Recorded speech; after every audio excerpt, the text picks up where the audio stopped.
A gente está batendo um papo aqui, nós três, que o horário agendado é para as 18. Tá dando falta 5 minutos ainda para a gente começar. Enquanto isso, a gente vai conversando aqui e a gente faz a abertura oficial às 18 horas, onde as pessoas vão entrar efetivamente, tá certo?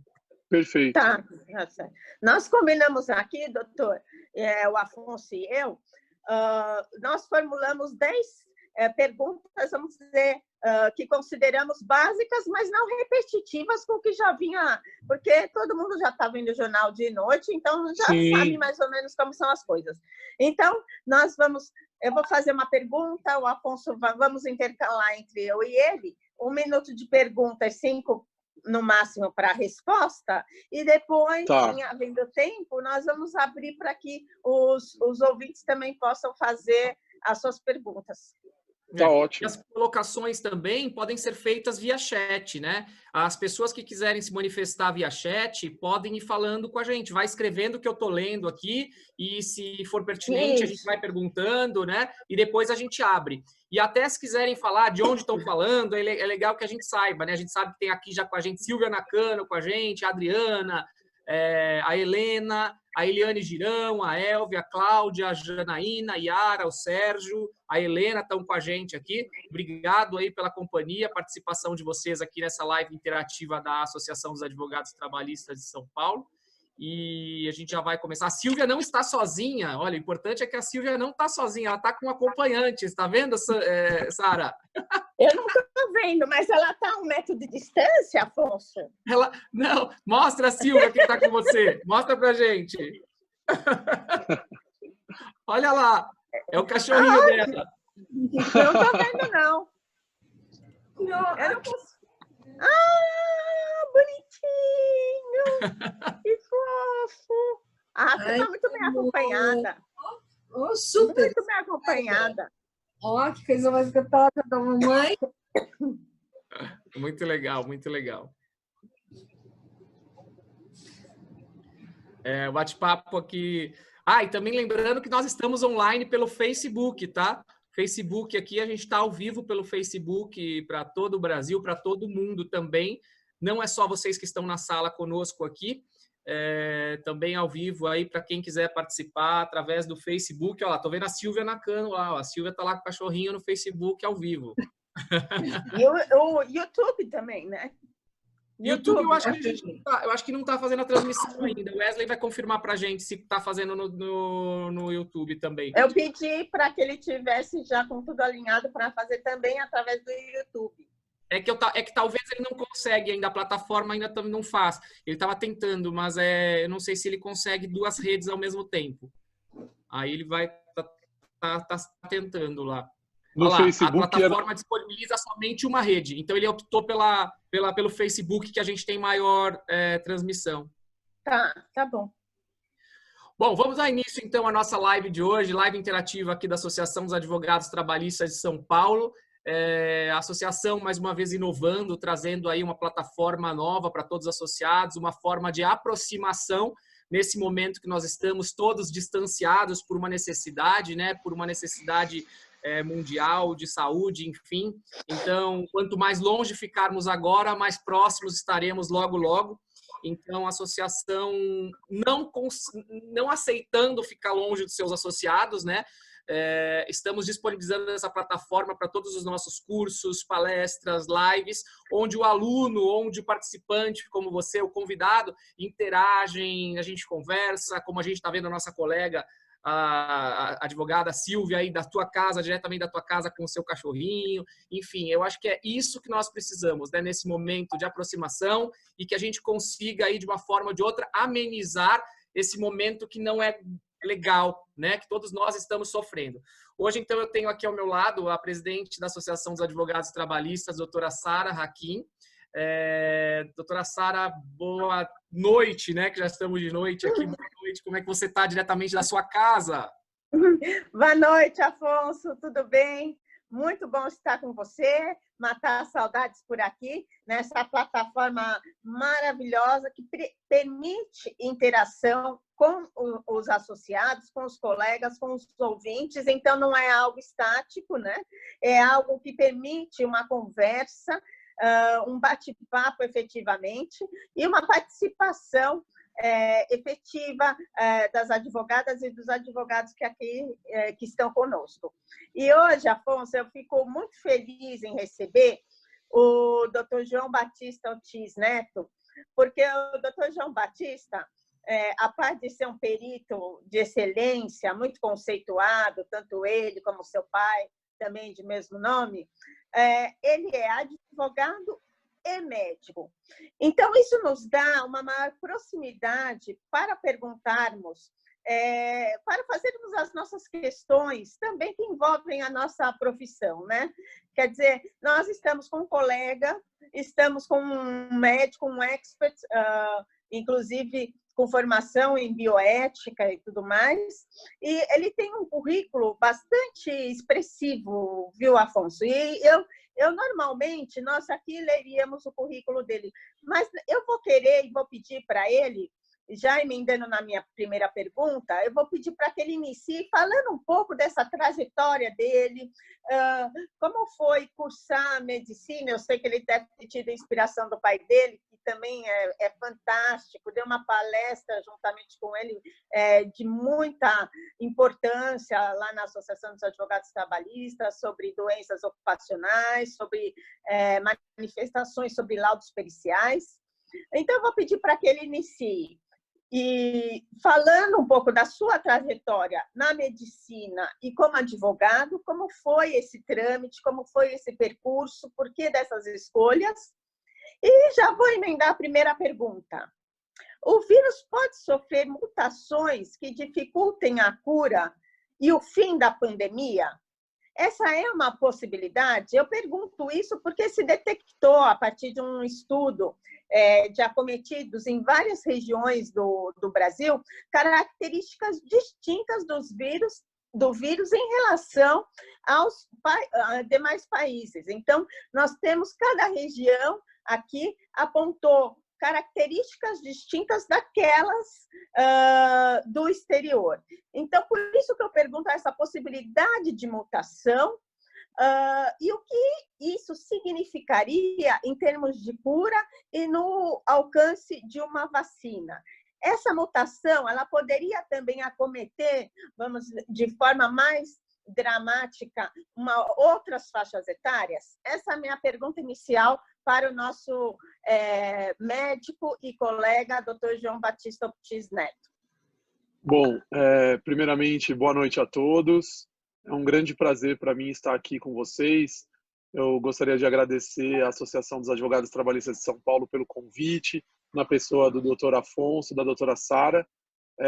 Para mim é muito importante e muito satisfatório estar aqui nesse momento, podendo, de alguma forma, trazer algumas informações sobre essa questão do Covid, né, do vírus, coronavírus, foi denominado como Covid-19, que é o nome da doença, na verdade, né? É um nome em inglês, uma sigla em inglês da doença.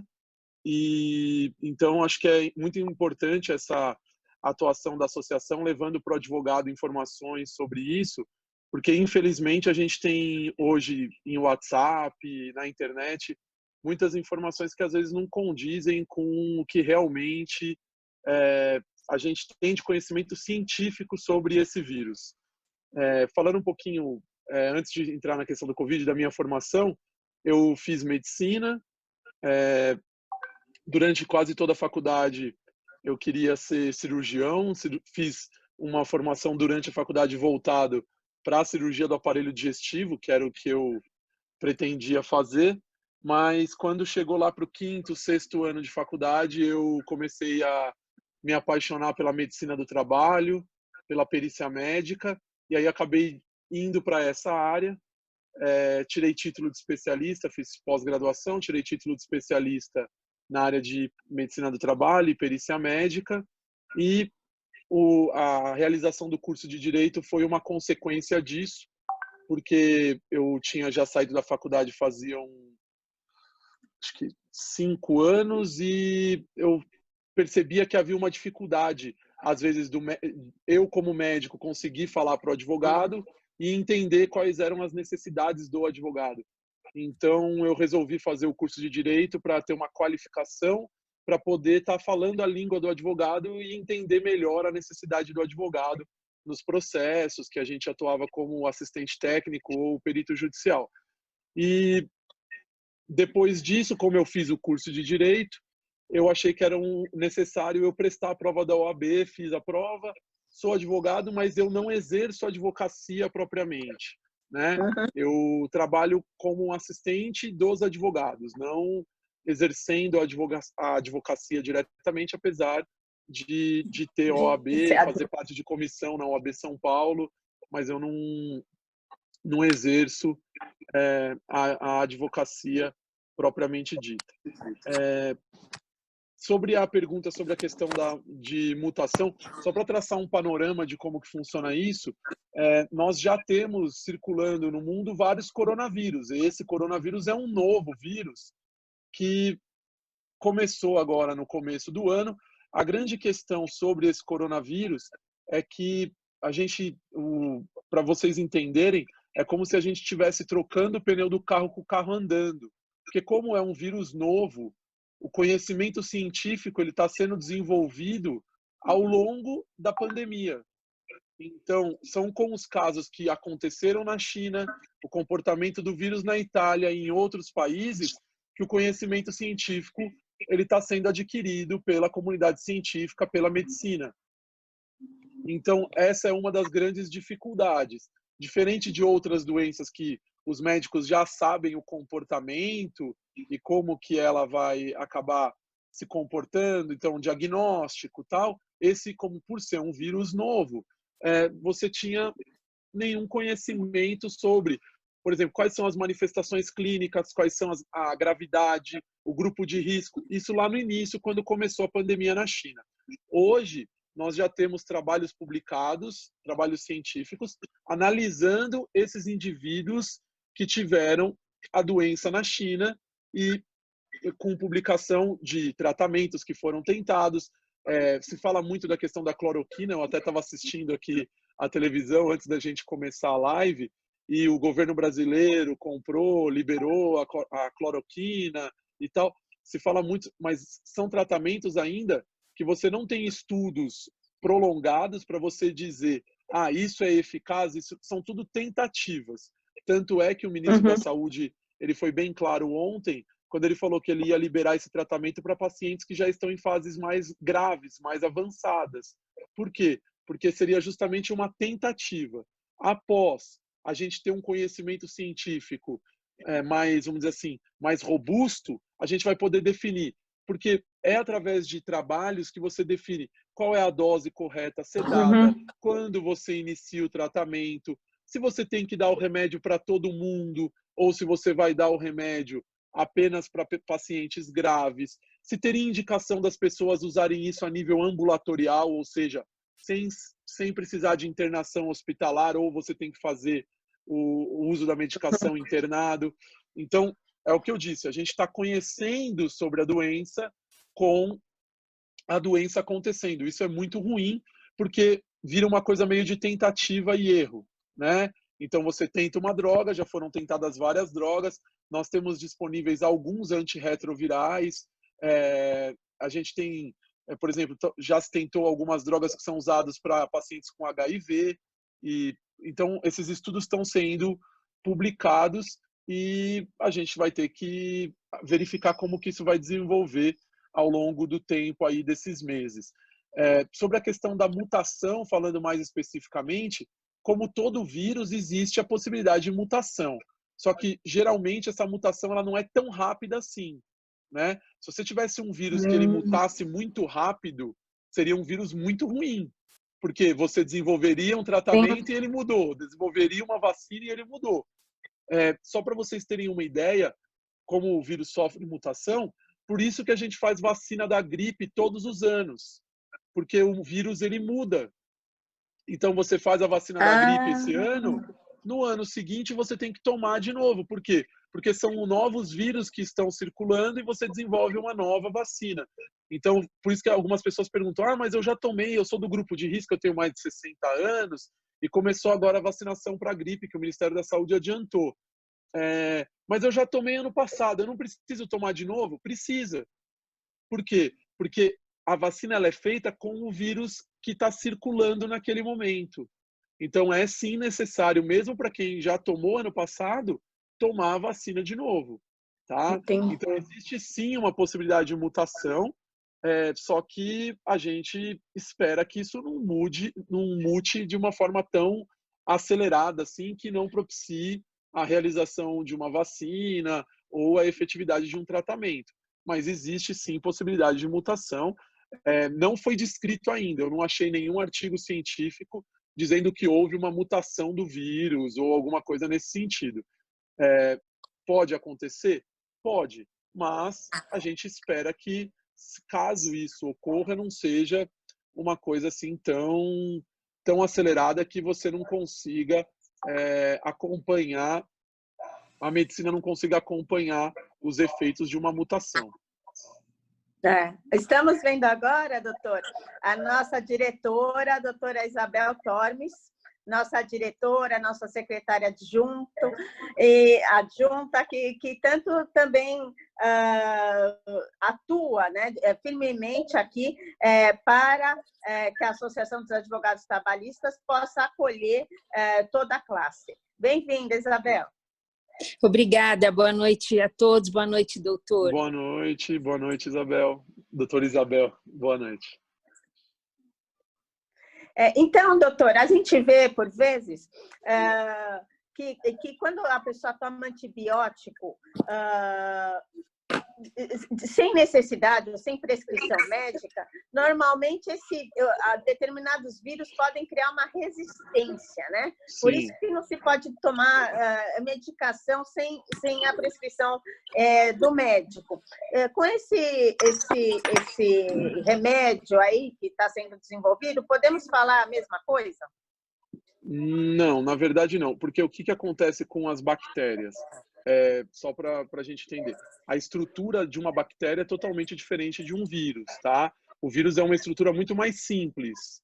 O vírus, ele, na verdade, é um pedacinho de... Esse vírus, por exemplo, ele é um pedacinho de RNA, que é uma parte lá do... A gente tem o nosso DNA, e aí tem uma fita que ela traduz aquilo para você poder sintetizar proteínas e tal. E esse vírus é uma fitinha ali de RNA, é uma estrutura bem simples mesmo. Por isso que ele é facilmente, você consegue matar ele facilmente com o uso de álcool, com lavando as mãos, com sabão, porque é uma estrutura bem simples mesmo, bem frágil. Tá? Certo. Nós vimos aí no vídeo o doutor Giuseppe Fagotti. Doutor Giuseppe Fagotti é nosso diretor também, que também está participando aqui ao vivo. Boa tarde. Boa noite. Tudo bem, doutor? Né? Boa noite, doutor. Boa noite. Vamos lá, Afonso. Vamos lá. Tem uma pergunta aqui, doutor João. Na verdade, a gente sabe que o vírus hoje, né, o grupo de risco aí são os idosos, pessoas com mais de 60 anos. Inclusive, meus pais estão lá dentro de casa, não podem sair por nada nesse mundo. Eu mesmo não vejo eles, já tem alguns dias, né? Mas me fala uma coisa, é possível que no futuro esse vírus ele produza efeitos nocivos também aos mais jovens? Ou isso já está acontecendo imediatamente e essa história de que é para idoso não é a realidade, né? O que eu vejo também tem mortos aí que têm idade de 30 anos, 20 anos. O que você me diz com relação a isso? Então, o que acontece é o seguinte, o que tem se observado com o que já aconteceu em outros países, como a China e a Itália, a gente observa que esse vírus ele tem uma taxa de mortalidade maior nesses grupos de risco. Mas isso não quer dizer que jovens também não possam morrer de decorrência do vírus. Qual que é o problema? Outros vírus, por exemplo, o vírus da gripe, o influenza, você tem outros vírus que também podem acabar em mortalidade, você vai ter morte, Só que a taxa de mortalidade para esses vírus, muitas vezes, às vezes não é tão alta como se observa para esse vírus em determinados grupos de risco. Quem são os grupos de risco? Os maiores de 60 anos e as pessoas que têm algum tipo de doença crônica, que são as principais que foram identificadas: hipertensão, doença cardiovascular, doenças respiratórias e o diabetes. Tá? Esses seriam os principais grupos de risco, que seriam as pessoas que têm doenças crônicas. A taxa de mortalidade desse vírus em pessoas que não têm doenças crônicas e são jovens, é claro que existe a chance, só que ela é muito pequena. Ela é muito pequena quando eu comparo, por exemplo, com maiores de 80 anos. Para ter uma ideia, na Itália, os maiores de 80 anos tiveram taxa de mortalidade em torno de 15% a 20%. Isso significaria que de cada 5 que pega o vírus, um morre. Qual que é o grande problema? Como esse é um vírus novo, e aí é a história do isolamento, como esse é um vírus novo, se todo mundo pegar o vírus ao mesmo tempo, se você tiver uma velocidade, e esse vírus ele se mostrou com uma velocidade de transmissão muito rápida, se todo mundo pegar o vírus ao mesmo tempo, o sistema de saúde entra em colapso e não dá conta de atender a demanda. Então esse seria o principal problema desse vírus. Imagine que se nós temos no Brasil 200 milhões de habitantes, você tem quantos milhões de idosos? João, agora me fala uma coisa. E o H1N1? Os números do H1N1 não são tão grandes assim também? E mesmo assim o nosso sistema de saúde tem dado conta há não sei quantos anos nesse sentido? Sim, o H1N1 ele mata bastante por ano, isso é verdade. Ainda tem uma taxa de mortalidade bem alta. Só que a grande vantagem do H1N1 é que a gente tem duas coisas. Primeiro, algumas pessoas que já têm imunidade para o vírus, porque ele já está circulando há algum tempo, e a gente tem campanha de vacinação. Então, com isso, eu consigo controlar. Então, a diferença é que o H1N1 a gente tem a vacinação, e esse nós não temos, né? Então, por isso se torna mais fácil. Isso. E, além disso, esse vírus, na população, quando você pega esse grupo de risco, ele tem se mostrado um pouquinho pior, não é muito pior, mas é um pouquinho pior do que o H1N1, tá? E principalmente para quem tem comorbidades. Mas por ano no Brasil morrem milhares de pessoas por causa do H1N1. O que acontece? Quando você faz esse aumento de demanda hospitalar, o SUS ele já está com a capacidade quase que completa. Se eu tenho um aumento muito rápido de demanda, o sistema não estrutura, não tem estrutura para pegar essa demanda e conseguir dar o tratamento adequado, que foi o que aconteceu na Itália. Você teve um aumento rápido na necessidade de demanda, aí o que eles tiveram que fazer? Eles têm que escolher quem vai ter o suporte do atendimento. Isso é uma situação muito ruim, porque é o médico escolhendo, esse aqui eu vou atender e vou dar suporte, vou entubar, vou dar oxigênio, e esse outro aqui eu vou deixar ele ali no cantinho sem fazer nada. Então, esse seria o grande problema em relação ao vírus. Mas os outros vírus no mundo, eles matam, você tem uma mortalidade grande, só que não igual esse, porque é um vírus novo. É como se eu estivesse jogando uma coisa nova na população e ninguém tem imunidade. E o grande X desse vírus, que é uma outra situação complicada, é que com os trabalhos começou-se a observar que muitas pessoas são assintomáticas, mas transmitem a doença. Ou seja, ela não tem nenhum sintoma, ela não tosse, ela não tem febre, ela não tem nada que demonstre para os outros que ela está com o vírus, só que ela transmite. E isso é muito ruim. Por quê? Porque você tem uma maior dificuldade de proteção da população de risco, dos grupos de risco.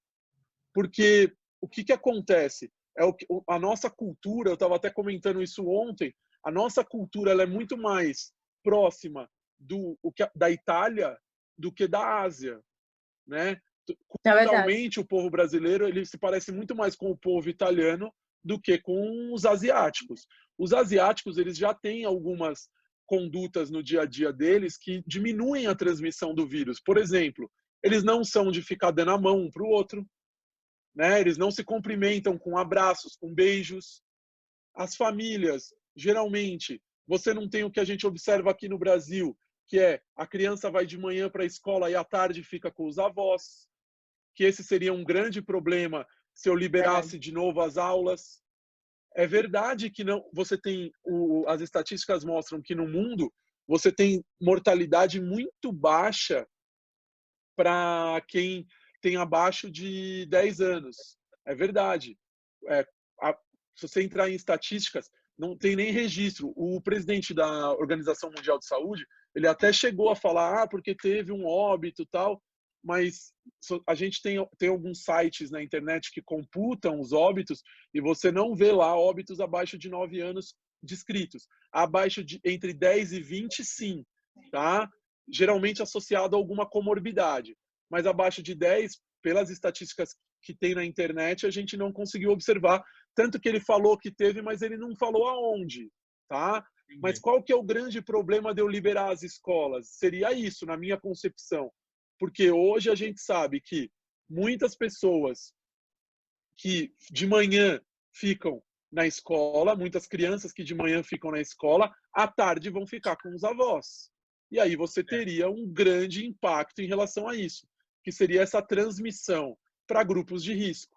É muito difícil na sociedade brasileira, eu entendo dessa forma, você conseguir o isolamento total desses grupos de risco.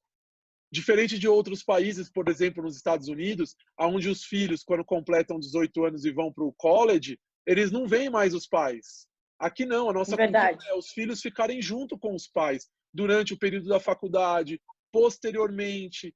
Então, essa nossa cultura, para mim, a gente se assemelha muito mais à Itália do que a outros países. E aí a gente tem que adaptar a nossa resposta a essa pandemia para a nossa realidade socioeconômica cultural, né?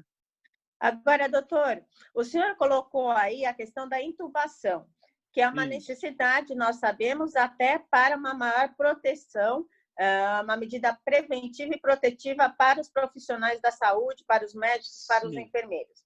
Agora, a intubação não me parece algo tão simples, vamos dizer, né? Não, ninguém quer ser intubado, na verdade, até porque o próprio procedimento de intubar, ele tem riscos. Nós sabemos que há profissionais que às vezes deslizam nessa intubação. Eu mesmo tenho um cliente que, por um erro de intubação, ele não fala mais e tem uma traqueotomia aqui definitiva, né? Quer dizer, e uma intubação mal feita pode matar também. E também fico pensando se o tubo passando de um paciente para o outro também não pode causar aí uma infecção aí de outra natureza. Então, eu não gostaria de ser intubada na minha vida, por favor. Quando nós entramos no hospital com essa questão do Covid-19, necessariamente haverá intubação nesse momento? Não.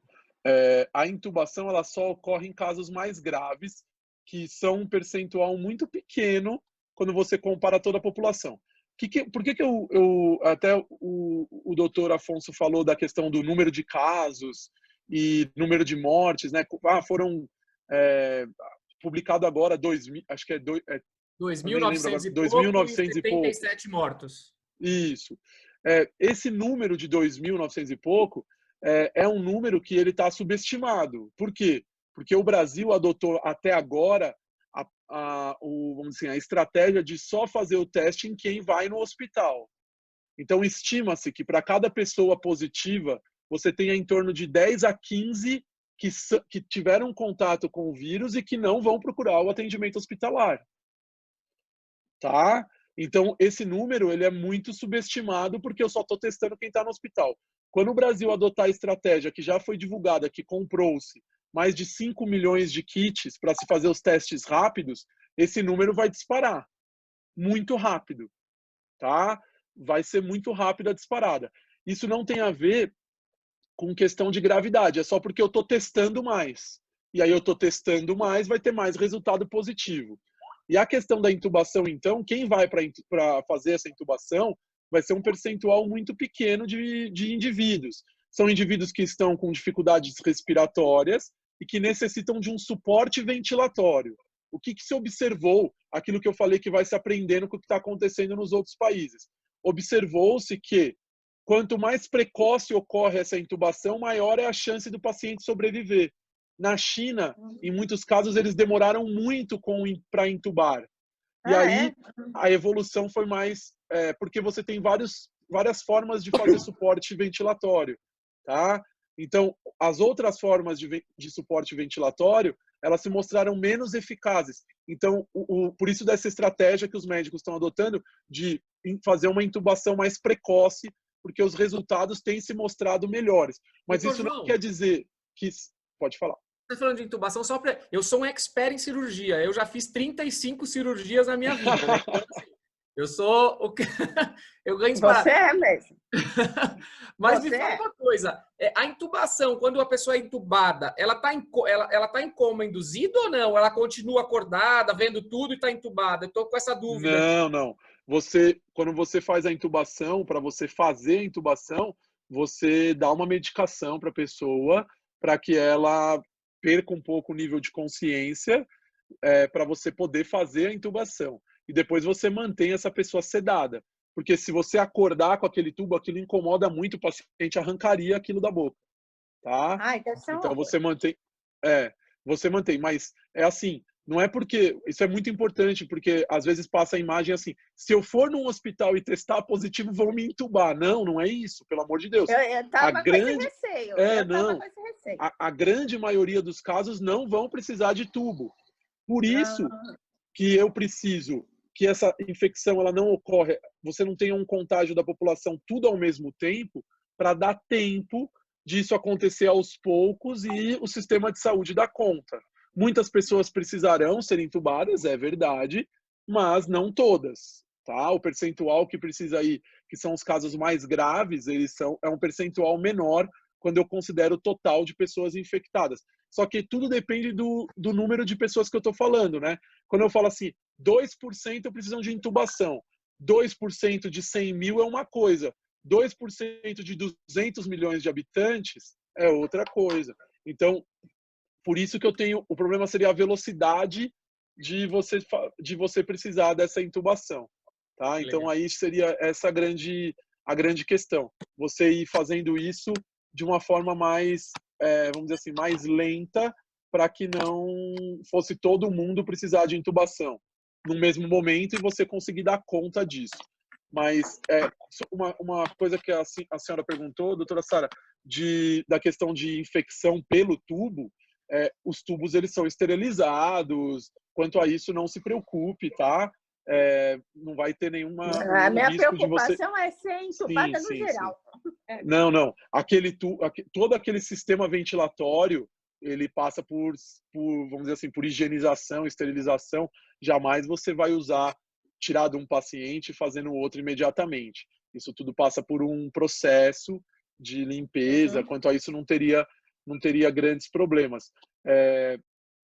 A questão de fazer a intubação em si, os hospitais eles estão preparados sim. Não é uma coisa simples realmente, não é qualquer médico que faz isso com frequência. Nós aprendemos a fazer isso, mas dependendo da sua especialidade médica, você passa muito tempo sem fazer intubação. Numa urgência, não tem ninguém, o médico vai tentar fazer. Mas o pessoal de hospital, eles passam por treinamentos periódicos e eles são sim capacitados. E o grande problema da intubação que aconteceu na China e que é o que a gente aprendeu com o que aconteceu lá, é que muitos profissionais da saúde, eles se infectavam pelo vírus na hora da intubação. Então, você tem que fazer com técnicas que você não expõe a equipe de saúde ao risco. Porque na hora de fazer a intubação, era como se fizesse um spray de vírus, assim, e muitos profissionais acabavam se infectando nesse momento. Então, ele faz num sistema fechado para que não haja possibilidade de contaminação da equipe, porque esse é um outro grande problema. Se eu começo a contaminar a equipe de saúde, eu vou tirando da batalha soldados, né? Eu vou tirando da frente de batalha soldados. Então, isso é muito ruim. Então, tem que tomar todos os cuidados. E aí, o fornecimento de EPI, ele tem que ser, aí puxando para a minha área, né, de saúde e segurança no trabalho, ele tem que ser muito eficaz, né? Não pode faltar EPI para quem está na linha de frente no combate ao coronavírus. É um absurdo que não seja fornecido EPI adequado, e nós sabemos que o Ministério Público do Trabalho está vendo essa questão, já tem canal de denúncia, o Conselho Regional e o Conselho Federal de Medicina também está atuando, né, nesse sentido, porque é um absurdo que não tenha fornecimento de EPI. Não, um absurdo.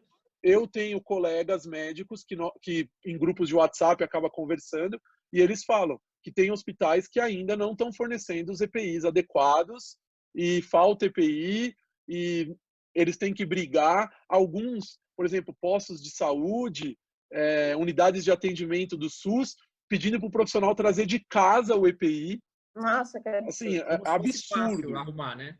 Ou reutilizando as máscaras, eu também já soube que não tem máscaras suficientes e tal. É absurdo isso acontecer uma coisa dessa, porque isso, para mim, isso é falta de planejamento, porque nós sabíamos que ia chegar aqui desde janeiro. Quando começou na China, a gente já sabia que uma hora isso ia chegar no Brasil.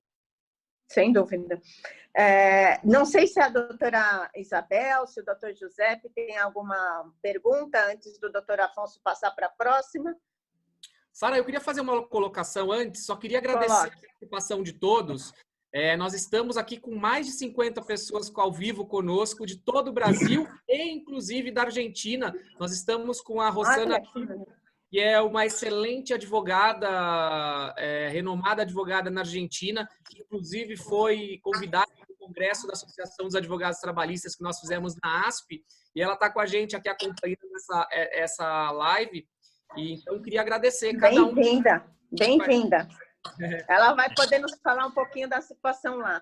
É verdade. Olha, aqui a Angelina está com a gente, a Rosângela Labre, a Helena, a Cláudia, a Janaína Couras, Yara Mader, Helena. Que são tantas pessoas, mas só para falar alguns nomes aqui, a Jéssica Rabelo, o Fábio Biscar, o Plauto Pompeu, lá de Minas, um grande abraço para o pessoal lá da Marte, o Dr. Celso, o Josiel, Karen, enfim, obrigado pela participação de todos aqui conosco. Afonso, eu tenho uma pergunta para o doutor. Posso fazer? Opa! Depois eu faço. Doutor João, boa noite. Agora, boa pessoalmente, noite. É uma satisfação estar participando aqui com os seus conhecimentos. A polêmica geral está sendo aí do isolamento total e geral. É uma decisão política, é uma decisão médica. O que vai ser? Explica para mim. Vai ser pior o remédio do que o vírus? Essa questão do isolamento é uma questão bem complicada, porque são diferentes estratégias de se lidar com a pandemia. Dependendo do tipo de vírus, você pode adotar estratégias diferentes. Então, nós temos o que está muito sendo discutido na mídia, que é o isolamento vertical e o isolamento horizontal. O que seria o isolamento vertical e o isolamento horizontal? O horizontal seria o isolar toda a população, tá certo? O isolamento vertical seria o isolar os grupos de risco, que são os maiores de 60 anos e quem possui algum tipo de comorbidade, que a gente fala na medicina, que é alguma doença crônica.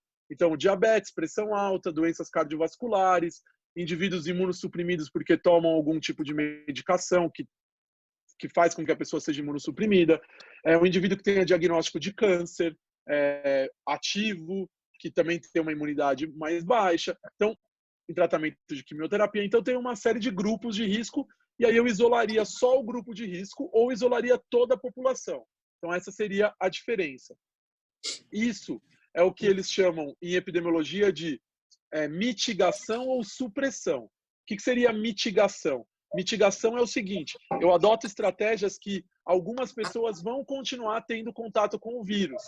Esse vírus, estima-se que para cada contaminado, ele passe o vírus para mais entre 2,5 e 3 pessoas, na média. Tá? Então, eu contaminado, eu vou contaminar mais 2,5 e 3 pessoas.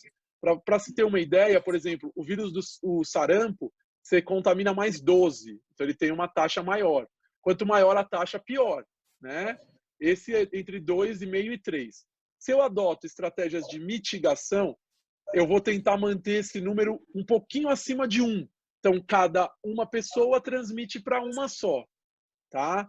Se eu fazer essas estratégias de supressão, que é eu tirar todo mundo de circulação, a ideia é eu chegar o mais próximo de 0, que seria ninguém recebeu o vírus. Qual que é o grande problema?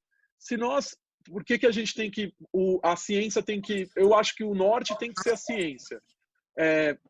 Se eu tiro toda a população de circulação, eu não tenho em vista uma vacina nos próximos meses. Se alguém chegasse e falasse assim, olha, vai ser lançada uma vacina daqui a 45 dias para o Covid-19, o que a gente poderia fazer? Todo mundo em casa, fica 45 dias em casa, vacina todo mundo e libero para voltar à circulação. Se eu fizer isso, eu tirar todo mundo de circulação, qual que é o risco que se corre? Quando eu libero todo mundo para voltar à circulação, o vírus volta a circular. Porque o vírus não vai morrer num primeiro momento. Então ele voltaria a circular. Aí eu tenho que fazer o quê? Que alguns aí são discussões técnicas que está se tendo. Eu poderia ter períodos de supressão com períodos de mitigação, que seria o quê? Eu isolo todo mundo e vou liberando aos poucos para as pessoas voltarem. Porque como 85% das pessoas são assintomáticas, essas pessoas vão ter contatos com o vírus, e aí eu crio o que eles chamam de uma imunidade da comunidade. Depois que eu tenho um percentual elevado de pessoas que já são imunes ao vírus, o vírus não circula com tanta velocidade. Sim. E aí, Doutor. e aí com isso eu diminuo a procura pelo sistema de saúde, porque o isolamento, a grande, vamos dizer assim, a grande ideia de se fazer esse isolamento é justamente você diminuir a curva de contágio, porque senão eu vou ter uma curva ascendente muito rápida e aquele percentual que precisa de atendimento médico é um número muito grande de pessoas. Se eu faço com que essa curva seja mais devagar ao longo do tempo, o percentual que precisa de atendimento médico, eu consigo dar conta de atender. Tá? Então, essa que é a diferença. Os países eles estão adotando estratégias diferentes. Então, por exemplo, na China, eles adotaram uma estratégia de supressão. Eles colocaram todo mundo, isolaram regiões, colocaram todo mundo dentro das casas. Aí a gente viu lá eles lavando as ruas e tal. Agora eles soltaram a população de novo. Então nós vamos ter que ver se... Será que esse vírus vai voltar a circular? Ele vai voltar a ter uma curva ascendente? Então é que eu disse, a gente tem estratégias diferentes. A Itália, por exemplo, num primeiro momento, ela adotou a estratégia de mitigação. Ela isolou os grupos de risco. Só que viu que isso não deu certo. Porque você teve um contágio muito grande. Por quê? Porque ela mandou todo mundo para dentro de casa. E aí você tinha aquela história que eu falei da questão social, né? Então, numa casa você tinha idosos com criança. Aí a criança é assintomática, mas ela passa para o idoso. Além de ter uma população mais envelhecida. Por isso que teve um número maior de casos. Tem muita gente, essa é uma questão importante da gente falar, tem muita gente que está comparando o número de mortes na Itália e o crescimento da doença na Itália com no Brasil. Nós não podemos fazer isso dessa forma. Por quê? Não. Porque a Itália tem 70 milhões de habitantes, o Brasil tem 210 milhões. Então, os percentuais aqui são menores se eu considerar a população inteira. Além da idade então, da Itália, né? Exatamente. Você tem um número maior de idosos. Essa questão econômica é uma questão que a gente vai ter que ver como que... Porque eu não posso ficar... equilibrar isso. Tem que tentar aquela questão que eu falei. A ciência tentar. Quando eu falo ciência, a gente tem que ver dos dois lados também. Se a gente for ver aqui no Brasil, nós não estamos com a população toda em isolamento, porque os serviços essenciais continuam. As cadeias produtivas continuam funcionando. Você tem aqui, por exemplo, em São Paulo, o comércio fechado. Mas a indústria está funcionando, construção civil está funcionando, agropecuária está funcionando. Coleta de lixo. Coleta de lixo, profissionais da área da saúde. Então, você ainda tem pessoas que não estão... Não é um isolamento total, né? A gente tem que tentar adequar as estratégias. Nesse primeiro momento, foi importante esse isolamento. Por quê? Porque a gente precisa estruturar o sistema de saúde para atender a demanda. Se você não tivesse esse isolamento, e aí as pessoas começam a observar na TV e falam assim, continua crescendo mesmo com isolamento. Calma, porque o isolamento que a gente fez aqui a partir do final da semana passada, ele vai ter efeito daqui 5, 6 dias, porque tem o período de incubação do vírus. O que é o período de incubação? É o período que eu tenho o vírus, mas eu não manifesto a doença. Então, leva um certo tempo para a gente observar o efeito do isolamento no número de casos. Não é imediato. Não é isolei num dia, no dia seguinte já diminuiu o número. Isso leva algum tempo. Doutor Ortiz, Isabel. Doutor Ortiz, eu tenho algumas perguntas. Na verdade, tenho muitas dúvidas, mas eu vou tentar escolher 3. Doutor Claro. Ortiz, Uma vez que o indivíduo é contaminado pelo vírus, ele fica imune ou ele pode voltar a ter a doença, pode voltar a Perfeito. ser contaminado voltando a ter a doença? De novo. Se o vírus não sofrer, o que a doutora Sara falou, se não tiver uma mutação muito grande, a pessoa é imune, tá? Nós não temos hoje, a gente procurando na literatura médica, você tem relato de 2 casos em que houve, vamos dizer assim, a pessoa se contaminou 2 vezes. Só que quando você olha a publicação que foi feito isso, esses relatos de caso, que a gente chama isso, não se sabe se foi 2 manifestações ou se foi o vírus o mesmo vírus, a pessoa, vamos dizer assim, entre aspas, não ficou curada e teve novamente os sintomas, tá? Entendi. Mas, em regra geral, uma vez que você teve contato com o vírus, você vai adquirir imunidade. E aí você não vai mais ter o vírus. Só que o grande X mesmo eu tendo o vírus, testei positivo, não tenho sintomas, porque isso vai acontecer quando eu começar a fazer o rastreamento, né? Quando eu começar a fazer igual eles fizeram na Coreia do Sul, fazer o teste numa, vamos dizer assim, em larga escala. Mas eu tenho que me manter em isolamento, eu tenho que me manter em casa. Essa pessoa é a mais perigosa, é a que não tem sintomas e que tem o vírus. Mais perigosa por quê? Mais perigosa dela transmitir para outras. Porque como ela está bem, ela não toma os devidos cuidados. Se eu estou com tosse, é muito provável que hoje ninguém vai tossir no outro. Eu espero que ninguém faça isso. Agora, se eu não estou sentindo nada, eu estou com o vírus, eu estou passando o vírus para outras pessoas e muitas vezes eu nem sei que estou passando. Então, por isso a importância de... O que eles fizeram na Coreia do Sul? Isso é interessante. Se vocês procurarem na internet, eles rastreavam pelo celular quais eram as pessoas que tiveram contato com aquela pessoa que testou positivo e faziam teste em todas elas. Para quê? Para justamente tirar de circulação as pessoas que estão transmitindo o vírus naquele período. E aí eu consigo diminuir o número de pessoas que são infectadas. Tá? Mas, entendi. Teoricamente, você adquirir imunidade, sim. Em termos de tempo, doutor, uns falam 7 dias, tá? Mas pelo que o senhor estava agora nos contando, né, nos ensinando, nós teríamos que pensar na medida em que uma pessoa teve contato com alguém doente, soube que alguém ficou doente, teve contato com aquela pessoa. Nós temos, então, que esperar 5 dias, que seriam os dias de incubação, mais 7. Na verdade, o tempo de quarentena que tem sido preconizado é de 14 dias. 14 dias. Então, uma pessoa que teve contato com alguém que testou positivo deve ficar em isolamento por 14 dias. Tá? Tomando todas as... Isso, aí ele teria que se isolar até da família, vamos dizer assim. Não seria só o isolamento dentro da casa dele, assim, junto com os familiares. Aí, o Ministério da Saúde, ele publicou diversos documentos técnicos para a população sobre como fazer, inclusive, esse isolamento dentro da sua casa.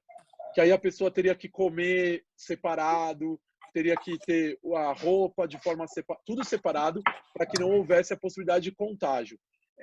As pessoas que transmitem o vírus, geralmente você transmite mais o vírus quando você está com sintomas, porque aí você está tossindo e etc. Mas foi identificado que mesmo quem não tem sintomas pode transmitir o vírus. É uma transmissão menor? Sim, é uma transmissão menor, mas pode sim acontecer.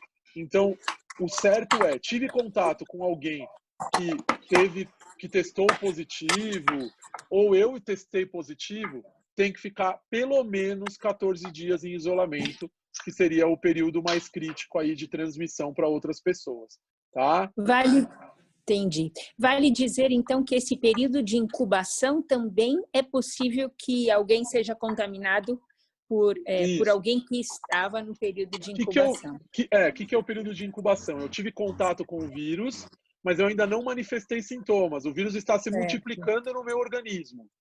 E aí eu tenho o aparecimento dos sintomas. A média tem sido de 4 a 5 dias. A média desse período onde eu tive contato e não manifestei sintomas. Mas alguns trabalhos estão descrevendo pessoas que tiveram uma manifestação clínica após 14 dias de contato com o vírus. A média, a maioria das pessoas é de 4 a 5 dias. A média é essa, mas tem relatos de pessoas, porque o grande X dessa questão de vírus, de doença, é porque cada um tem um comportamento diferente nas pessoas, né? Nós somos individuais, então isso depende da sua imunidade, de várias outras questões que envolvem para você ter ou não sintomas, para você manifestar os sintomas, o tempo que vai demorar para você manifestar os sintomas. Então tem uma série de fatores que acabam influenciando nisso. Doutor, chegou aqui na nossa live o nosso diretor também, doutor Aparecido Inácio. Seja muito bem-vindo, doutor Aparecido. Provavelmente também ele vai ter alguma questão a fazer lá na frente. Agora, ótimo, boa noite. Eu me peguei essa noite, por exemplo, acordando no meio da noite com a torneira aberta, jogando água só para lavar a mão. Acordei meio assim, quando eu vi, tá lavando a mão. É uma coisa meio louca. A partir de que momento essas atitudes passam a ser preocupantes? Você diz o medo do vírus? Não, essa coisa de você ficar meio neurótico, por exemplo, lavar a mão 30, 40, 50 vezes por dia. É o que nós estamos fazendo hoje, né? Porque você encosta em qualquer coisa, lava a mão. Então, eu já estou até meio acordando para lavar a mão sem necessidade, por exemplo. O grande problema que a gente fala que isso se torna preocupante é quando isso começa a interferir na nossa vida de uma forma mais importante, né? Seria como se fosse não é isso, mas as pessoas acabam desenvolvendo como se fosse uma histeria mesmo. Elas começam a ficar muito preocupadas e começam a ter atitudes que não condiz com vamos dizer assim, o risco do vírus. Quando que eu tenho que lavar a mão? Quando eu toco em superfícies aonde possivelmente pode haver uma contaminação, né? Então, por exemplo, eu moro num prédio. Se eu vou lá e pego o elevador, o botão do elevador é um lugar onde todo mundo põe a mão. Eu entrei dentro da minha casa, eu tenho que lavar a mão antes de fazer qualquer coisa, tá? Uma outra coisa que as pessoas... É bom a gente esclarecer também, que as pessoas, às vezes, se pegam muito é a questão do álcool gel. Eu só vou usar o álcool gel se eu não puder lavar a mão. Se eu posso lavar a mão, lava a mão, não uso o álcool gel. O álcool gel é para você, por exemplo, vai fazer alguma coisa na rua, vou no supermercado, vou lá e coloco o cartão de crédito para fazer a compra e digito a senha do cartão. Aquele lugar que digita, todo mundo digita ali. Aí eu vou lá e pego o álcool gel e passo na minha mão. Sim. Mas se eu estou dentro da minha casa, tem uma torneira com água e sabão, nada melhor do que a água e sabão. Tá? Porque então, o álcool gel não é mais eficiente que lavar a mão com água e sabão. A eficiência, exatamente, é igual. A grande questão é essa. A gente tem que acabar, vamos dizer assim, uma mudança de hábitos que a gente tem no dia a dia, né? Mas a gente não pode ficar. Eu até tenho recomendado, eu até fiz um texto no Facebook sobre isso, que as pessoas não assistam o dia inteiro jornal sobre isso, sobre coronavírus. Não pode ficar... Que droga, né, amor? Só porque eu queria assistir. Verdade. Por quê? Um problema no som aqui. Liberou. Vocês em casa. Bem? Numa live. Tá bom. Afonso, fala aí. Faça a sua pergunta. Mulher sem noção, velho. Eu sobe, você faz uma pessoa para o gel de novo. Esse barulho.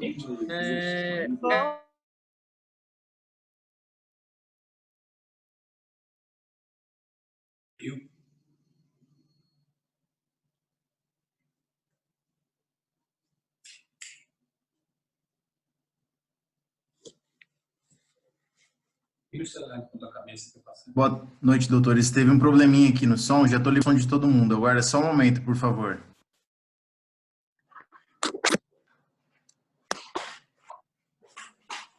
Bom, acho que vocês estão me ouvindo. Vai lá. Então, vamos lá. Deixa eu só falar uma coisa. Vai lá, Afonso. A gente estava falando sobre a Argentina, né? A Rosana está na Argentina diretamente. Vamos chamar ela para saber como é que está a situação rapidinho lá, porque ela vai sair. Ótimo. só para a gente saber como é que está a situação. Wesley, libera para mim Rosana Abril, por favor. A Rosana, que é advogada na Argentina, parceira da Associação dos Advogados Trabalhistas, fez aqui uma palestra maravilhosa no nosso congresso. Boa noite, Rosana, tudo bem? Como é que você está? Bem-vinda. Hola, ¿todo bien? Voy a hablar despacito, ¿sí? Sí. Okay. Porque no falo portugués, ¿ok? Muy habla muy bien el portugués. Qué lindo. Bueno, acá en Argentina, ya hace 2 semanas que estamos todos en retiro, en cuarentena, todo cerrado. Hay mucha responsabilidad, o sea, la ciudadanía lo ha tomado esto de una forma muy responsable, muy seria, así que está bueno, como que todos están colaborando. Y esto lo que voy a decir es desde mi punto de vista, hay como dos mundos. El que está en el pánico, ¿no? De que tiene miedo de contagiarse, que le pase algo, enfermarse, la escasez, de que se quede sin alimentos, etc. Y los que están trabajando desde un lugar más personal, viendo esta situación como un trabajo interno y bueno, claramente nosotros creemos que es un mundo que definitivamente cambió. No vamos a volver a conocer el mundo que conocíamos, al menos acá, y por lo que yo estoy muy conectada con otros abogados de Latinoamérica por mi profesión, y bueno, hay una caída enorme de muchas estructuras desde lo económico, ¿no? Porque hay muchísimos trabajos que se van a perder, hay mucho cambio en lo económico, en la forma de funcionar, en la forma de operar. Entonces, desde ese lugar digo que hay como dos mundos. El mundo de me agarro y me aferro a que no quiero que nada cambie, cómo hago para tengo miedo y me voy a enfermar y no sé qué, y toda esa forma de verlo. Y el otro que dice, bueno, a ver, nos frenaron, nos pararon, hay una fuerza invisible que nos frenó, nos dijo que nos detengamos y nos vayamos a casa. Sí. Nos vayamos a casa, para adentro, a conectarnos con lo importante, a conectarnos con nuestra familia, a conectarnos con nuestro propio poder personal, hasta incluso desde lo físico, ¿no?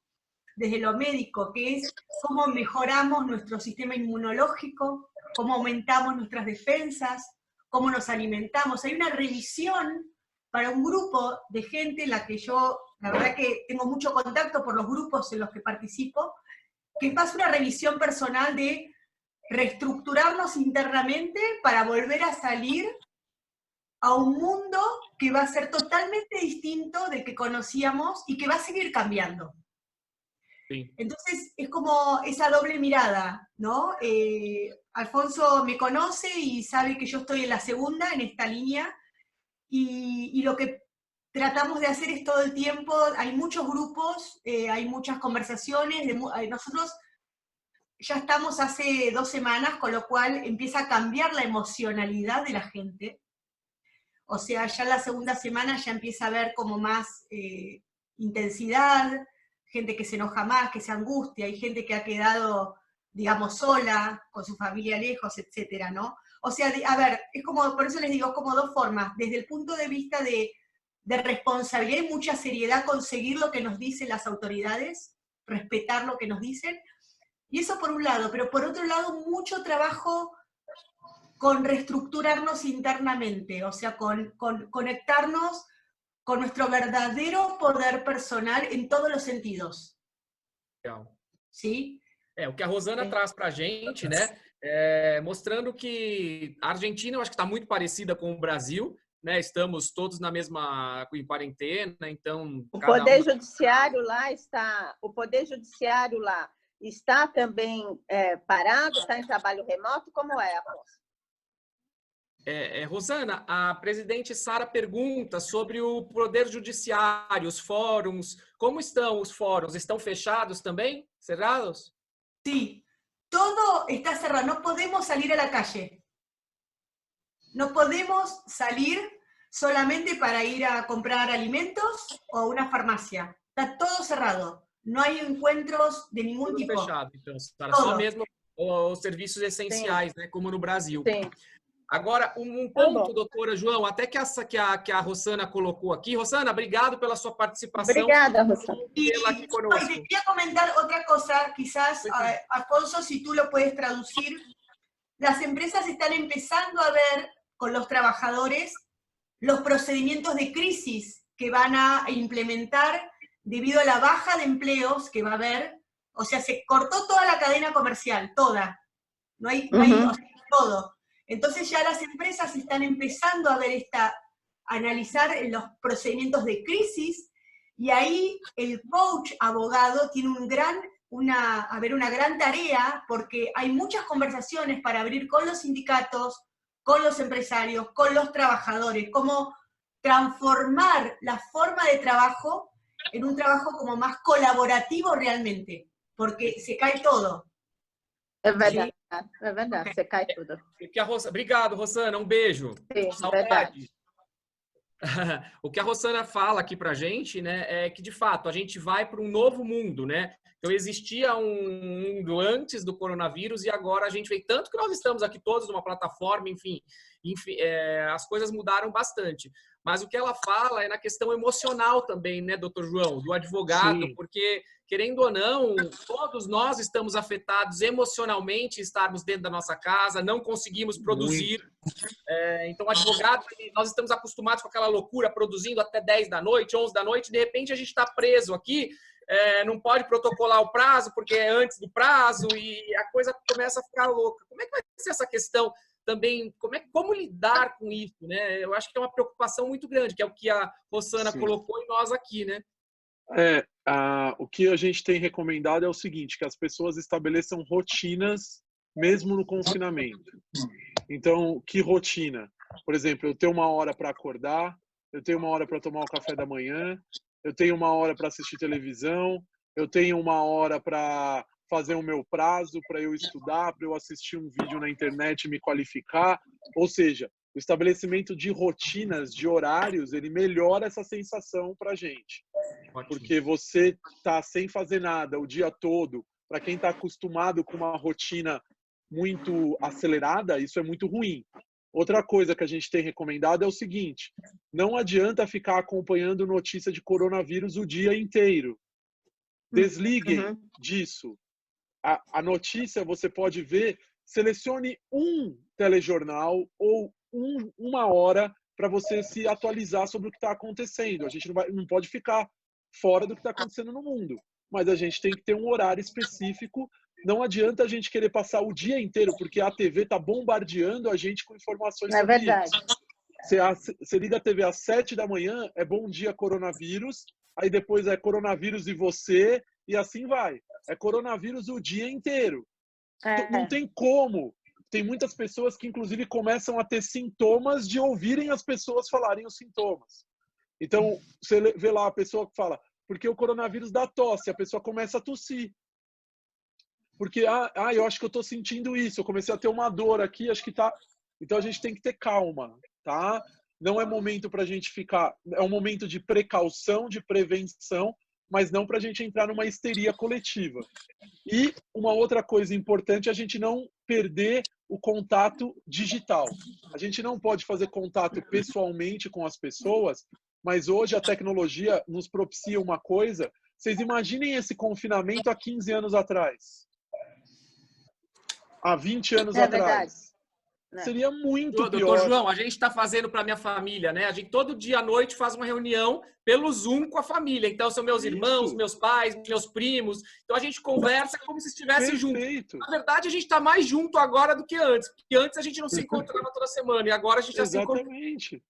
É aquela história que fala assim, larga o celular e vê que tem outras pessoas morando na sua casa, né?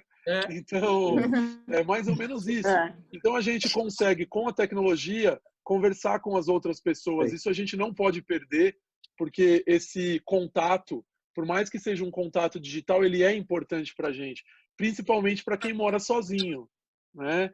Então, pessoas que são mais solitárias, ou mora só o casal, ou a pessoa sozinha, ela tem que ter esse contato digital com outras pessoas, a gente não pode ter o contato físico, mas tem que ter essa troca de ideias, vamos dizer assim, essa conversa, você poder ter outra pessoa ali para você estar conversando. Isso é fundamental para a gente passar esse momento, porque se você ficar só vendo sobre a doença o dia inteiro, sem ter contato com outras pessoas, a gente acaba pirando realmente, tá? Então, a minha sugestão é essa. Estabeleça uma rotina, aí você quer, eu quero ver o jornal de tal canal. Então, você assiste aquele jornal e chega de coronavírus naquele dia. Vá fazer outra coisa, vá estudar. Tem várias plataformas digitais oferecendo cursos. Então, você acessa os cursos, assista a cursos, se qualifique. Vamos aproveitar esse momento para a gente fazer do limão a limonada. Então, seria um momento interessante ler livros. Eu, por exemplo, tem livros que eu estou há anos querendo ler e não arrumava tempo. E eu comecei a ler agora. Então, assim, a gente tem que acabar aproveitando momentos para isso, tá? Mas realmente é uma preocupação muito grande com a parte psicológica. Inclusive, quem se sentir mais, vamos dizer assim, mais afetado, que está percebendo que não está bem, muitos psicólogos estão fazendo atendimentos online justamente para dar um suporte psicológico nesse momento.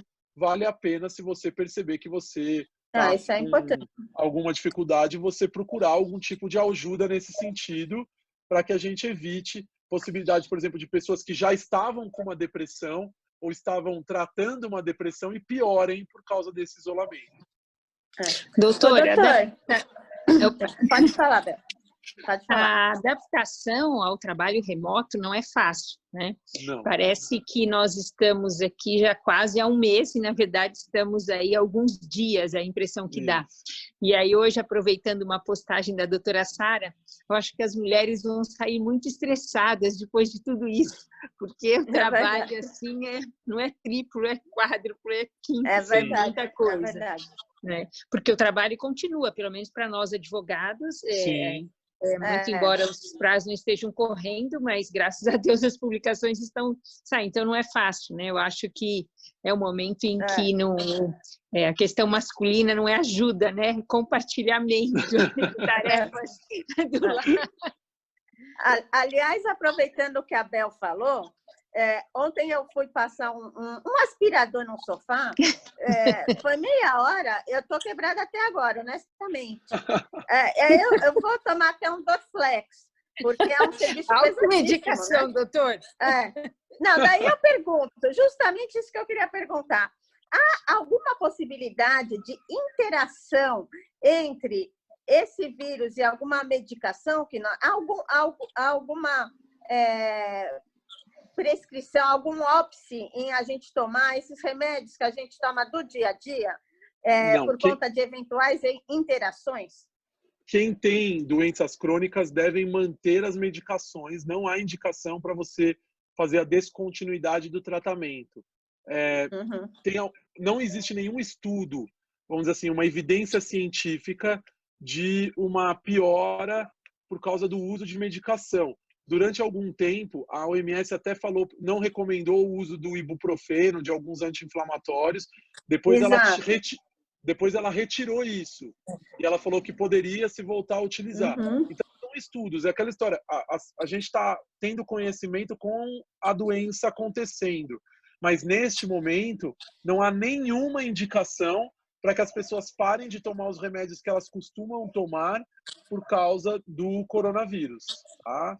Não há nenhuma indicação nesse sentido nesse momento. É muito importante, porque tem algumas pessoas que leem coisas na internet, às vezes recebe de WhatsApp e fala, então eu vou parar de tomar meu remédio porque esse remédio não dá nenhuma evidência científica, não há nenhuma recomendação oficial para que suspenda o uso de medicação por causa do coronavírus.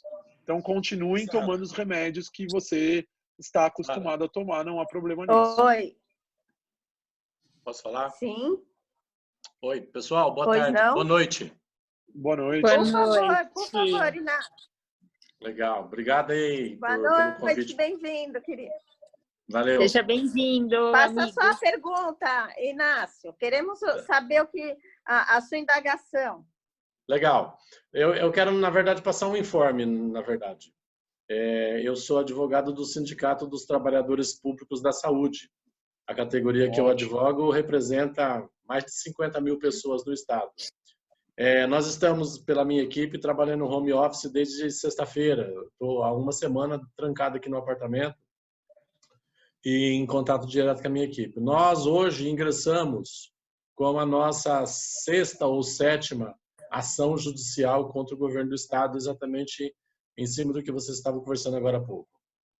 Faltam aos nossos representados, aos trabalhadores, equipamentos básicos, como luva, estão reaproveitando seringa, tem uma série de coisas críticas que a saúde pública está passando. Tem agora aqui, acabei de receber uma notícia de um hospital de Mogi que teve vários atendimentos de vítimas de coronavírus a semana passada e, inclusive, crianças foram contaminadas. O pessoal denuncia, o governo não está negociando, não está conversando. O pessoal do sindicato não consegue conversar com a Secretaria de Recursos Humanos. Os trabalhadores da área de risco, que são acima de 60 anos, trabalhadores doentes e trabalhadores que têm doenças crônicas, não foram dispensados, estão correndo sério risco. Nós estamos já com mais de 10 trabalhadores até agora monitorados, que estão infectados. Tem uma trabalhadora do IANSP, Hospital do Servidor Público, que está entubada. Se não falecer, se não morrer essa noite, talvez morra amanhã. Nossa. Nós estamos numa situação crítica. O pessoal está desesperado e, diferentemente do governo que está aí na televisão, aí falando, dando entrevista coletiva, eles falam dali para fora, mas eles não recebem a coisa de fora para dentro. A gente não consegue conversar com o secretário da Saúde, o secretário da Saúde não recebe o sindicato. Eu quero até publicamente colocar isso aqui para que quem puder denunciar em rede aí. Eu compartilhei no meu Face, na rede do meu escritório, todas as ações que nós ingressamos. Estamos com sérios problemas no Hospital das Clínicas de Ribeirão Preto. Estamos com sério problema no Hospital das Clínicas de São Paulo. Tudo por causa da falta de preparo, da falta de cuidados prévios e preventivos que o governo não teve. Então, no fundo, o governo está fazendo o que está fazendo agora, mas no desespero, na correria, porque deveria ter feito isso antes.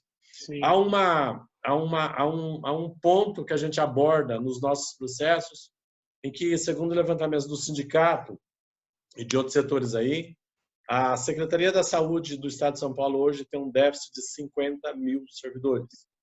Eles não fazem mais concurso para substituir os servidores que se aposentam, que falecem ou que pedem exoneração. E eles terceirizaram grande parte dos hospitais para organizações sociais que são despreparadas, né?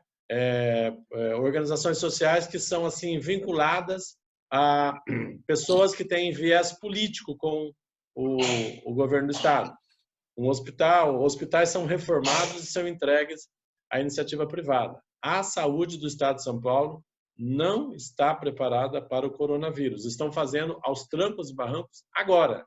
Deixaram para a última hora. E os trabalhadores da saúde estão sofrendo com isso, estão se contaminando.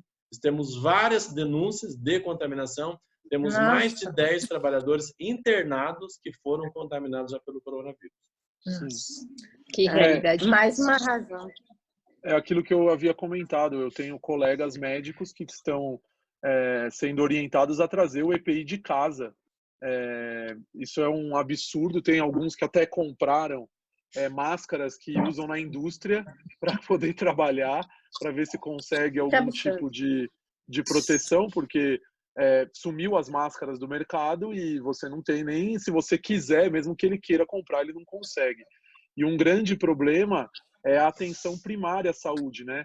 Porque os hospitais ainda você tem equipes mais, vamos dizer assim, um suporte maior porque ele está mais em evidência. Mas e os servidores, os trabalhadores da área da saúde que estão nos postos de saúde, nas periferias e tal, que eles estão atendendo, aquele primeiro atendimento, porque quando você está com a suspeita, muitas pessoas não procuram o hospital diretamente, elas vão no posto de saúde. E aí lá no posto de saúde você não tem EPI para atender. A Anvisa, ela até divulgou um documento sobre o uso de EPIs em atendimento pré-hospitalar e hospitalar. E nesse documento da Anvisa, para pacientes com suspeita de Covid-19, no atendimento pré-hospitalar, ou seja, seria o posto de saúde, quem vai fazer a remoção com o SAMU, você tem uma série de EPIs que não estão sendo fornecidos. Por exemplo, óculos, máscara, luvas. Então, você tem uma grande dificuldade em obter esses EPIs. A gente tem esses relatos, sim. Isso é muito preocupante porque é aquilo que eu falei. Quando você começa a contaminar os profissionais da saúde, e isso aconteceu muito na Itália, a Itália estima que o número de infectados eram em torno de 10 a 12% de profissionais da saúde, que é eles que estão ali diretamente no atendimento das pessoas que estão infectadas. E você está tirando, como eu disse, soldados da batalha. Porque um médico que vai ficar em casa durante 20 dias, seriam 20 dias que ele poderia estar prestando atendimento à população, por falta de EPI. Então, realmente, isso é um absurdo, não tem como a gente concordar com uma coisa dessa, principalmente porque todo mundo sabe desse coronavírus desde janeiro, que a China soltou a informação que tinha os casos lá em meados de janeiro. Por um acaso, até eu estava na Argentina fazendo um curso e eu lembro de ter visto na TV argentina relatando que tinha um caso suspeito aqui no Brasil e isso foi, se eu não me engano, deve ter sido 25 de janeiro, por ali. Nós estamos 2 meses depois e só agora que foram correr atrás de verificar essa situação. Realmente não houve um preparo prévio para uma pandemia que já estava anunciada, né? Então, isso é muito ruim mesmo. É muito ruim. Doutor, vamos aqui aproveitar a oportunidade para desfazer alguns mitos, né? Ontem o magistrado do trabalho estava... até ele postou uma foto lá que ele tirou a barba porque falaram que o uso de barba é desaconselhável. O esmalte, por exemplo, o esmalte de salão de beleza ou de pessoa para pessoa, ele transmite? O uso de barba é desaconselhável? É necessário lavar os cabelos todos os dias? Essas questões do dia a dia que nós queremos saber. A questão da barba é uma questão de higiene, né? O que acontece? Se eu mantenho a barba ou bigode, a possibilidade de você, de repente, ter algum vírus, alguma coisa ali, ou porque você tocou a mão, alguma coisa ficar ali, é maior. Então, você tirar a barba e tirar o bigode, ele propicia uma melhor higiene do seu rosto, tá?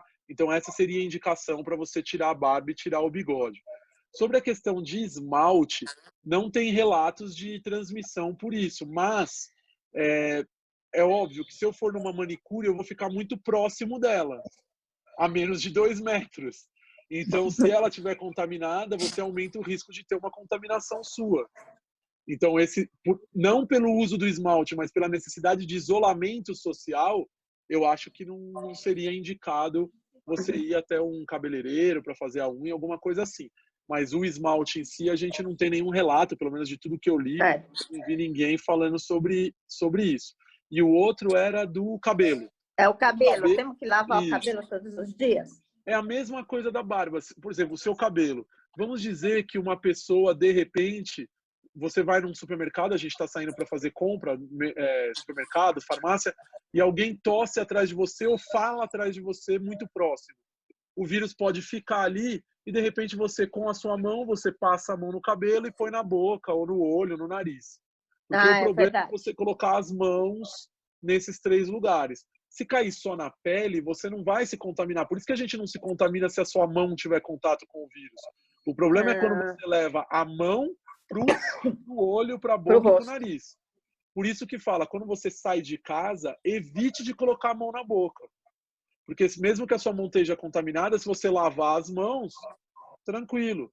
O problema é, eu encosto numa superfície que está contaminada e aí eu levo a minha mão à boca por algum motivo.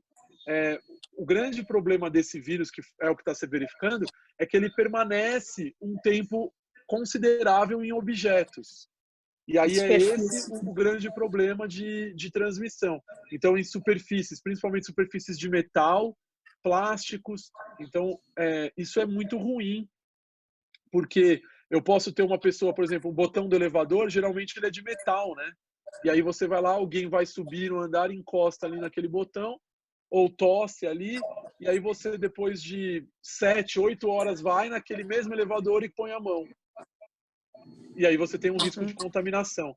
Então, por isso, saiu de casa, a gente está em casa isolado. Tive que comprar alguma coisa, sair de casa por qualquer tipo de motivo, por qualquer motivo, por qualquer razão, evite de pôr a mão na boca.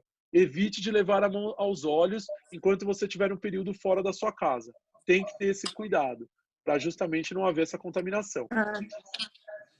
Tá ótimo. Acho que o Afonso vai falar agora, doutor, da nossa campanha de vacinação quadrivalente que a AT está fazendo para o próximo dia 1 de abril. Vamos fazer uma campanha de vacinação quadrivalente. E acho que o Afonso tem alguma dúvida nesse sentido, né, Afonso? Claro. Até vamos lembrar o pessoal, né, quem ainda não fez a inscrição, nós teremos um drive-thru no prédio da Associação dos Advogados Trabalhistas, né, de acordo com a decisão. Então, para esse pessoal do grupo de risco, a pessoa vai chegar com o carro no estacionamento, nós vamos ter lá uma pessoa habilitada para aplicar a vacina, para que a pessoa não tenha contato, isso para as pessoas de grupo de risco. Mas é preciso que façam aí uma prévia inscrição nessa questão. E para quem não é de grupo de risco, aí sim sobe no nosso, lá no lounge, na Avenida Marquês de São Vicente, 446, conjunto 8, sala 8, para fazer a vacinação. Bom, a dúvida que eu tenho aqui, né, que a gente promove... R$65, né, inclusive, né, Afonso? Tem esse valor, né? Do preço valor ótimo, hein? Super ótimo, exatamente. Muito bom, muito bom. Então, a gente promove aí nesse dia 1º a campanha da vacinação quadrivalente, né? E nos postos é a trivalente, a nossa é a quadrivalente, horário marcado, enfim. Qual que é a importância, doutor, da vacinação contra essa gripe para as pessoas? Isso pode ajudar? É bom? Sim, ótimo. Parabenizo a iniciativa, porque é muito importante a vacinação. Tem que se vacinar. Mesmo quem não é do grupo de risco, se tiver a oportunidade de tomar a vacina, é muito importante. Eu já me vacinei, tá? Qual que é a grande questão? Essa vacina, ela não protege para o Covid-19, mas ela protege para os outros vírus que estão circulando, como o H1N1 e o vírus da influenza. Qual que é a importância disso? Se eu sou vacinado, por exemplo, para o H1N1 e eu der entrada, se eu chegar lá agora num hospital, depois que eu já adquiri essa imunidade, se eu der entrada num hospital com sintomas de gripe, os médicos, até eles terem a certeza do teste de que o Covid-19 deu positivo, eu tenho uma chance, vamos dizer assim, maior de ter o Covid-19, porque eu já estou vacinado para os outros. Então, o diagnóstico fica mais fácil para os médicos, porque ele já sabe que a pessoa tem imunidade.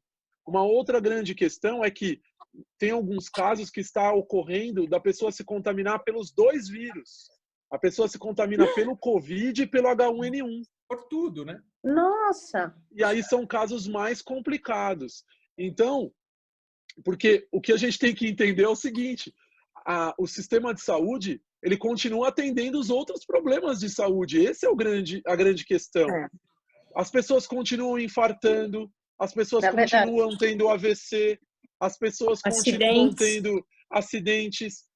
Então, o sistema de saúde, esse é o grande... Se você pegar todo o sistema de saúde só para atender o Covid, você daria conta. Só que não dá conta, por quê? Porque você está atendendo as outras coisas que estão acontecendo e mais o Covid-19. Então, a vacinação é fundamental. Tanto é que o Ministério da Saúde antecipou a campanha de vacinação. Ela só iria ocorrer em abril e o Ministério antecipou isso para agora, já no mês de março. Quem tiver oportunidade, quem está nos assistindo e tiver oportunidade, e eu vou falar que o preço que vocês conseguiram é muito bom. Eu tomei na rede privada e eu paguei R$130. Tá? Então é o dobro do que vocês estão... Tem até de 180. Doutora Sara consegue milagres. Conseguiu milagres mesmo. Consegue milagres. Então, assim, a importância é isso. A importância da vacinação é essa. Para o grupo de risco é mais ainda, tá? quem que puder, é bom se vacinar, mas o grupo de risco é prioritário. Quem tem mais de 60 anos ou tem doenças crônicas deve tomar a vacina, porque aí a gente vai prevenir que essas pessoas tenham outros vírus além do Covid-19. E isso torna o diagnóstico mais fácil também. Doutor Afonso, não sei se eu posso fazer uma pergunta agora. Pode. Hoje nós temos, infelizmente, 77 mortos. E uma coisa que me assusta muito são esses hospitais de campanha. O doutor acha que realmente serão necessários todos esses leitos? Isso realmente um fato? É um fato. Porque o que acontece? Até teve eu não sei se vocês viram na internet, circulou até um documento da ABIN sobre o coronavírus. Publicaram numa rede social e aí começou a circular um documento da ABIN. E aí nesse documento da ABIN, eles falam sobre o que tem de sobra de leito. Porque é o que eu disse, como as outras doenças elas continuam acontecendo, esse aumento de demanda ele vai pegar aquela sobra de leito que tem. Em muitos hospitais públicos já faltam leitos de UTI normalmente. Você já tem um déficit de leitos em hospitais. Então, esse aumento de demanda, eles vão ter que fazer uma estrutura. No caso desses hospitais que estão sendo montados, por exemplo, no Hospital do Pacaembu, são estruturas temporárias, né, para atender essa demanda. Eu espero, e assim, a gente torce para que esse investimento que está sendo feito na compra de equipamentos e etc., ele seja utilizado depois para a população quando a gente passar esse problema. Lógico. A gente espera que esse investimento seja... Estão comprando respiradores, tomara que isso seja utilizado posteriormente para o resto do que acontece. Não sei se vai ser, né? A gente fica na dúvida Mas sempre. É uma contradição, não, doutor? Porque não tem EPIs para os funcionários da saúde, para os profissionais da saúde, e a par disso se compra respiradores que são caríssimos e que tem que ter, obviamente, né? Mas se deixa de comprar EPIs necessários, até para evitar a contaminação do profissional da saúde de outros, e que tem um preço mais acessível, e se compra respiradores que, em contrapartida, tem um valor bastante elevado. Alto. São contradições do nosso poder público. São muitas contradições. A gente, às vezes, a gente sempre pensa sobre isso, né? Fala até o quanto disso é política, o quanto disso é estratégia, né? Porque se você comprar a máscara, não dá tanta notícia quanto eu comprar 100 respiradores. Então, esse que eu acho que é um grande problema, né? A gente não sabe o quanto que isso tem a ver com a questão mais política do que uma questão estratégica de proteção aos hospitais, tá? Outra questão importante sobre isso, desse aumento dessa demanda, ele vai existir, não tem como. Quando você começar a voltar à atividade, a ideia é que você tenha um atendimento, uma demanda que ela seja regular, não faça um pico, justamente para a gente conseguir dar conta dessa demanda. Mas que vai ter uma demanda aumentada, vai. Isso é uma certeza. E essas estruturas temporárias, elas são importantes para que possa fazer esse tipo de atendimento, né?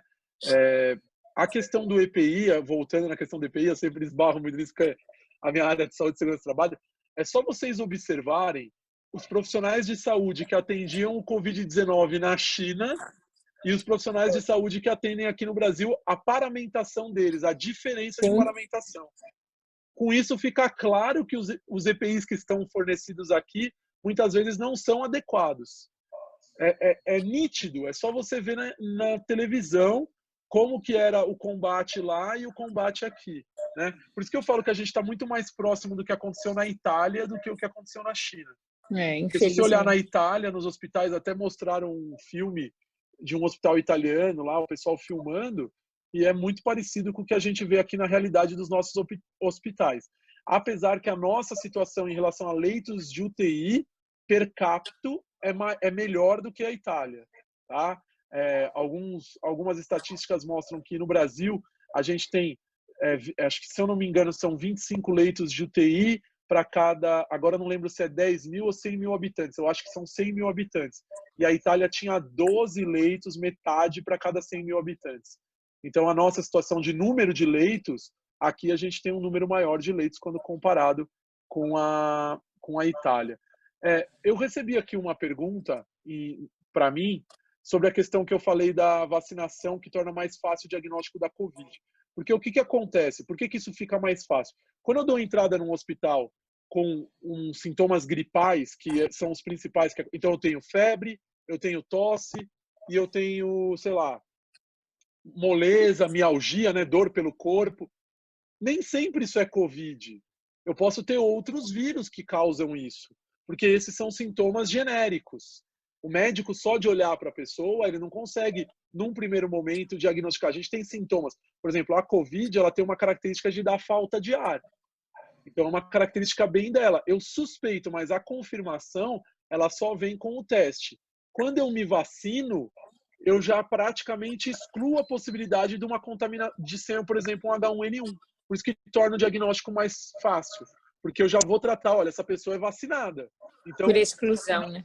Por exclusão. Isso aqui não é H1N1, provavelmente seja. É claro que a confirmação, ela só vai vir com a realização do teste diagnóstico. Mas o médico, ele já vai ficar mais atento, porque eu excluo possibilidades daqueles sintomas pela pessoa já ser vacinada. Tá? Então, por isso que eu falei da questão do diagnóstico. Mais alguma questão? Afonso, tem alguma pergunta das pessoas que estão participando? Eu microfone aqui que não estava liberando. Tá vendo. Ó, eu tenho uma pergunta que o pessoal tá mandando de casa aqui, olha. A Ivanilde, que é nossa associada, ela mandou uma pergunta aqui. E havendo morador com caso confirmado em condomínio e este estiver em quarentena na unidade, é necessário que seja acondicionado o lixo da unidade em local diverso? O lixo? O lixo da unidade da pessoa que está com o coronavírus. Você acha necessário que esse lixo seja condicionado em outro lugar? O vírus caminha assim? Ele tá... Não. O que você tem, você pode fazer essa separação, é para você proteger o funcionário da coleta de lixo. Ah, tá. É igual a gente colocar vidro no lixo. Aí é proteção para quem está fazendo a coleta. Então, por exemplo, o funcionário da faxina do condomínio, que ele vai passar recolhendo esse lixo, seria interessante ele ter essa informação para que ele tome mais cuidado com o lixo daquela pessoa. Entendi. Mas pensando na proteção do funcionário, mas não de contaminar os outros moradores pelo lixo em si. Mas seria mais pelo, vamos dizer assim, pelo processamento do lixo, desde sair da casa da pessoa até chegar no lixão, onde quer que seja. Então, toda essa cadeia seria interessante. Aí a pessoa tem que tomar os devidos cuidados. É igual a gente com vidro, né? A gente não coloca vidro no lixo porque você pode machucar o coletor que vai lá fazer a coleta e etc. Legal. Aí seria mais nesse sentido. Legal. Doutor João, eu acho que a gente vai chegando aqui ao final, porque nós já estamos com 1 hora e meia. Só mais a última. Posso rapidinho a última? Lógico, Giuseppe. Diga. Eu, como meu amigo aqui, o Aparecido Inácio, nós gostamos muito de pedalar, de andar de bicicleta. E faço parte de alguns grupos de pedal e, de repente, com o isolamento total, todos os grupos de pedal cancelaram todos os pedais, é proibido andar de bicicleta. Bicicleta é um terror. Passa o coronavírus, que é um absurdo. Todo mundo pode andar de bicicleta. Eu vejo aí nas ruas, o delivery continua. Eu vejo o pessoal aí do iFood, do não sei quem, todo mundo entregando. Hoje eu estava aqui em Santana, na rua do Dr. César, é conhecida ali, eu vi 6 moleques de bicicleta desse iFood aí, todos abraçados, conversando, batendo um papo. Por que eles são imunes e eu não posso pedalar? A grande questão sobre isso é o seguinte: não há possibilidade de contaminação pelo fato de pedalar. Mas se você tiver um grupo de pessoas pedalando junto, você poderia ter a transmissão por essas pessoas entre elas. Ou seja, de repente, na hora que você... bicicleta, né, doutor? Cada um vai na Não, sua sim, bicicleta, mas um distanciamento, 1,5 m cada um do outro.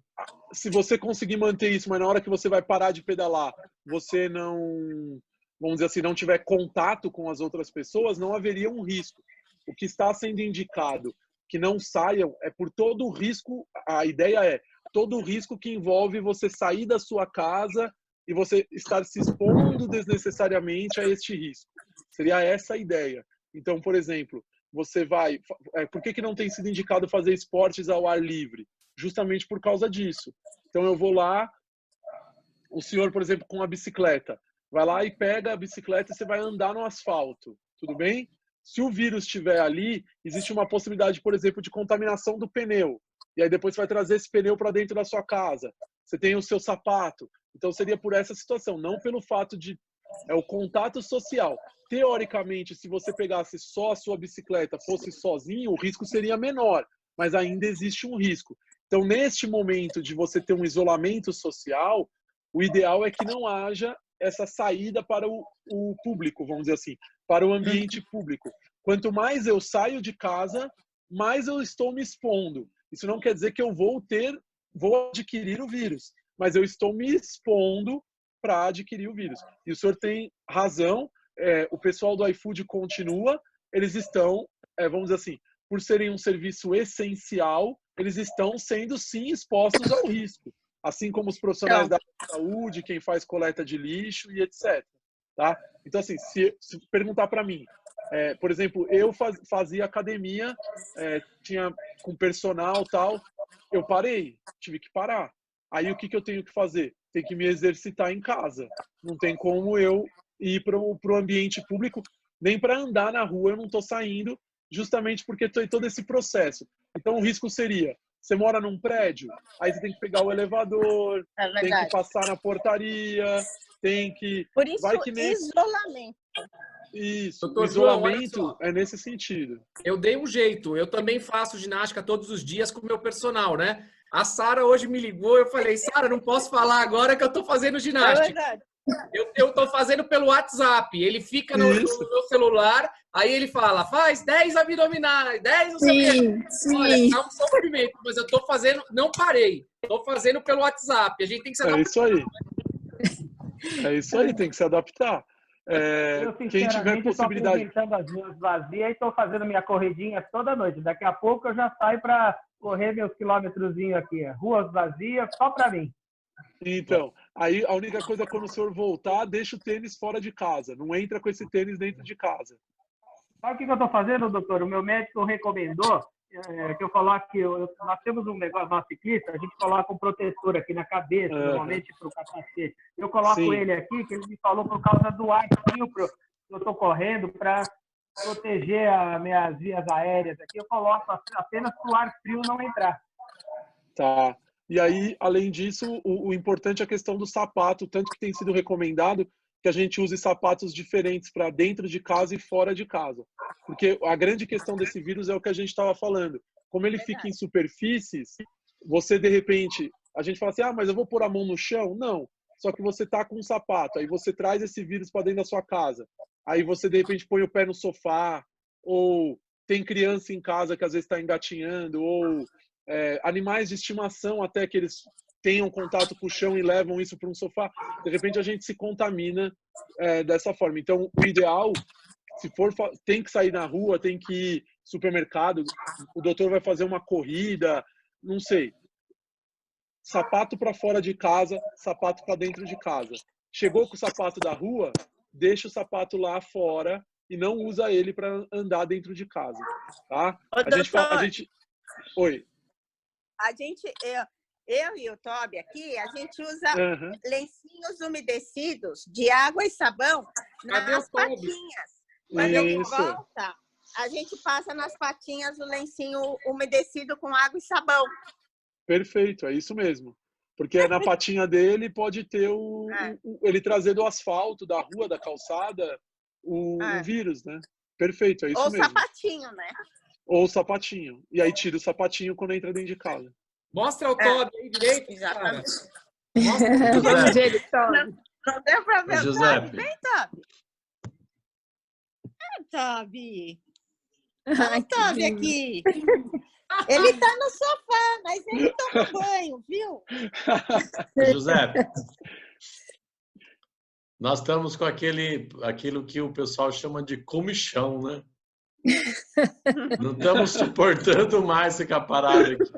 Hoje nós fizemos ginástica coletiva aqui em casa. Eu, Sueli e Gabriela, a nossa personal trainer também, mandou para a gente as nossas ginásticas aí. Todo dia de manhã, 45 minutos, 1 hora de ginástica, e à noite a gente faz rolinho, sabe? Aquele...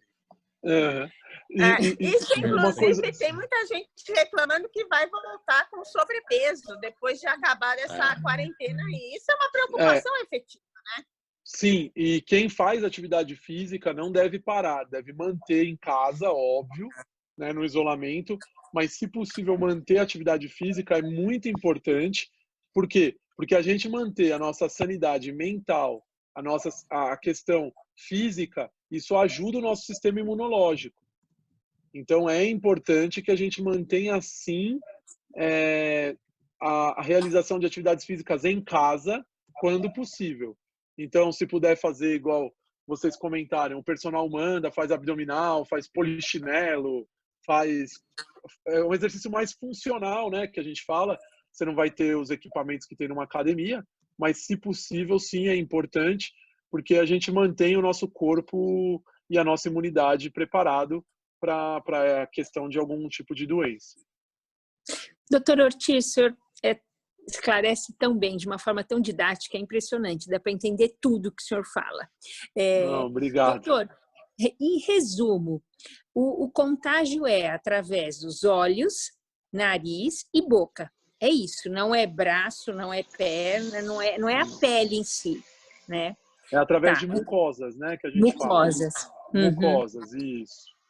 Então, e se mantiver as mãos bem limpas, mesmo que saia, por exemplo, eu estou tomando aqui a título de exemplo a bicicleta. Se você sai, o fato de você colocar a mão no pneu, por exemplo, e aí não levar aos olhos ou exatamente. Tá. É porque tem um problema que é meio instintivo, né? Tanto que algumas pessoas têm recomendado que, para fazer as suas atividades de, por exemplo, abrir uma maçaneta, apertar o botão do elevador, pegar na maçaneta do carro, você use sempre a sua mão não dominante. Então, se você é destro, usa a sua mão esquerda.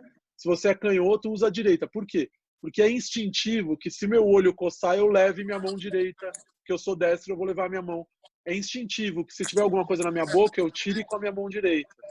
Então, o grande problema é esse, é que tem algumas coisas que a gente faz no dia a dia que são automáticas. E aí você acaba fazendo sem nem pensar. Então, eu saio na rua, eu estou num ônibus coletivo e, de repente, eu vou lá e coço o olho. Entendeu? Então, esse que seria o grande problema. Mas na pele em si não há transmissão, ainda bem, né? Porque senão, imagina, aí o vírus seria muito pior. Porque aí bastaria eu ter contato com ele, eu já pegaria. Não, o problema são as mucosas. Então, é o olho, o nariz e a boca. Tá certo. E a questão desse vírus, por que do distanciamento de 2 metros, que se recomenda, ou 1 metro pelo menos? Eu já fico 2, né? Outro dia eu fui na padaria, até contar para vocês, eu fui numa padaria aqui em São Paulo e uma pessoa estava na fila e a pessoa não estava respeitando a distância. Eu falei para ela, por favor, dá um passo para trás, porque as pessoas têm que respeitar os outros, né? Porque qual que é o grande problema disso? Porque só do falar, eu não preciso tossir, só de eu falar, eu já tá saindo gotículas de saliva. Sim. Então, esse já seria uma forma de você ter uma exposição ao vírus. Por isso que eu tenho que manter um distanciamento da pessoa, porque ela vai falar e ela não vai me contaminar, por exemplo. É certo. Perfeito. Eu acho que alguém tem mais alguma pergunta, alguma coisa a falar?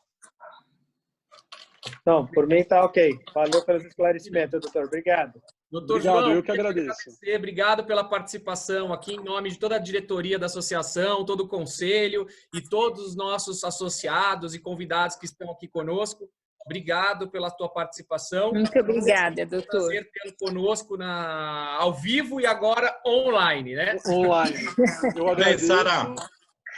Parabéns, Agradeço Afonso. muito. É que o pessoal está a falando todos de perguntas do vocês. chat aqui, mas vamos ver se a gente consegue marcar uma próxima, porque eu acredito que a gente está com muito tempo aqui já estamos com 1h40, senão fica muito cansativo para todo mundo aqui. Tá certo, eu estou à disposição, agradeço mais uma vez o convite e o que vocês precisarem pode contar comigo e acho excelente a iniciativa da associação de fazer esses eventos online e a questão da campanha de vacinação é muito importante, o que o doutor falou, tem que se vacinar, principalmente o grupo de risco, tem que tomar a vacina, vocês têm uma oportunidade única, porque os postos de saúde, muitos deles estão ficando com filas. Então, é um valor assim baixo, perto do que está sendo praticado no mercado, e eu acho que vale a pena, sim, vocês tomarem a vacina. Tá certo? Então, Só lembrando, Afonso, muito obrigado. falou da vacina que tem que ser mediante agendamento, hein? É importante agendar. E quem tem grupo de risco, agenda o drive-thru que vai ser no prédio, no subsolo do prédio. Sara, a gente está avisando, quer dar alguma palavra?